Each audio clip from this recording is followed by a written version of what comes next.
چون خون نخسبد خسروا چشمم کجا خسبد مها. کز چشم من دریای خون جوشان شد از جور و جفا. گر لب فرو بندم کنون جانم به جوش آید درون. ور بر سرش آبی زنم بر سر زند او جوش را. معذور دارم خلق را گر منکرند از عشق ما. لیک خود معذور را کی باشد اقبال و ثنا. از جوش خون نطقی به فم آن نطق آمد در قلم. شد حرف ها چون مور همسوی سلیمان لابه را. کای شه سلیمان لطف وی لطف را از تو شرف. در تو را جان ها صدف باغ تو را جان ها گیا. ما مور بیچاره شده وز خرمن آواره شده. در سیر سیاره شده هم تو برس فریاد ما. ما بنده خاک کفت چون چاکران اندر صفت. ما دیده بان آن صفت با این همه عیب عما. تو یاد کن الطاف خود در سابق الله الصمد. در حق هر بدکار بد هم مجرم هر دو سرا.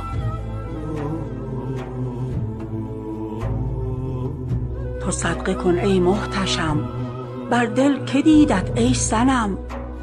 در غیر تو چون بنگرم اندر زمین یا در سما.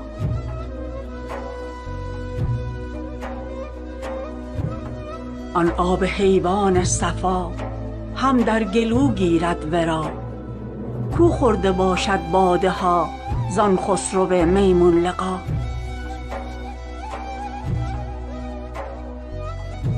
ای آفتاب اندر نظر تاریک و دلگیر و شرر. آن را که دید او آن قمر در خوبی و حسن و بها. ای جان شیرین تلخ وش بر عاشقان هجر کش. در فرقت آن شاه خوش بی کبر با صد کبریا. ای جان سخن کوتاه کن یا این سخن در راه کن.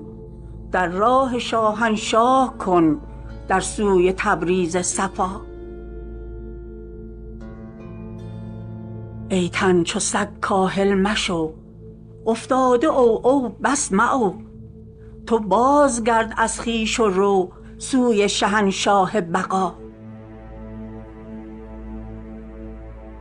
ای صد بقا خاک کفش آن صد شهنشه در صفش. گشته رهی صد آصفش واله سلیمان در ولا. وانگه سلیمان زان ولا لرزان ز مکر ابتلا. از ترس کو را آن علا کمتر شود از رشک ها. ناگه قضا را شیطنت از جام عز و سلطنت. بربوده از وی مکرمت کرده به ملکش اقتضا.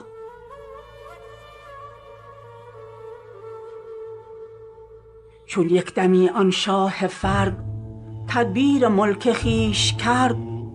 دیو و پری را پای مرد ترتیب کرد آن پادشا. تا باز از آن عاقل شده دید از هوا غافل شده. زان باغ ها آفل شده بی بر شده هم بی نوا. زد تیغ قهر و قاهری بر گردن دیو و پری. کو را ز عشق آن سری مشغول کردند از قضا. زود اندر آمد لطف شه مخدوم شمس الدین چو مه. در منع او گفتا که نه عالم مسوز ای مجتبی. از شه چو دید او مژده ای آورد در حین سجده ای. تبریز را از وعده ای کارزد به این هر دو سرا.